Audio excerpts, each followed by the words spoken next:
তোমাদের সাথে তো আগেই শেয়ার করেছিলাম যে এই বছর মাদার্স ডেতে রাজ্যের হাত দিয়ে সুশান্ত আমাকে এই গাছটা গিফট করেছিল। আর এটা হলো একটা স্নেক প্ল্যান্ট গাছ, মানে ইনডোর প্ল্যান্ট আর কি। তো আমি এই গাছটাকে কিভাবে যত্ন করব সেই বিষয়ে তোমাদের থেকে অনেকের থেকে পরামর্শ চেয়েছিলাম। আর তোমরা যেমনভাবে বলেছিলে আমি কিন্তু তেমনভাবেই না গাছটাকে রাখার চেষ্টা করেছিলাম। কিন্তু বর্তমানে কিছুদিন যাবৎ দেখছি গাছের পাতাগুলো কেমন জানি একটা হয়ে গেছে। মানে কিছু পাতা পুরো ব্রাউন মতন হয়ে গেছে। হঠাৎ করে কেন এরকম হলো আমি না কিছুই বুঝতে পারছি না। তোমরা তো বলেইছিলে যে এই গাছটিকে বেশি জল দেওয়ার প্রয়োজন নেই।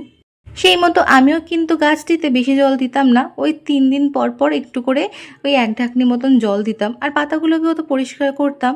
আর পর্যাপ্ত পরিমাণে সূর্যের আলোও দিতাম, কারণ কি এটাতে ইনডিরেক্ট সানলাইটের প্রয়োজন। তাও আমার গাছটা এরকম কেন হয়ে গেল আমি না কিছুই বুঝতে পারছি না। ভীষণ মন খারাপ লাগছে। তোমরা যদি জেনে থাকো তাহলে আমাকে একটু প্লিজ কমেন্ট করে বলো আমি কি করলে আমার এই গাছটাকে আগের মতন পুনর্জীবন ফিরে দিতে পারবো। মন খারাপটা ভীষণ পরিমাণে, বুঝতেই পারছো রাজ্যেতেও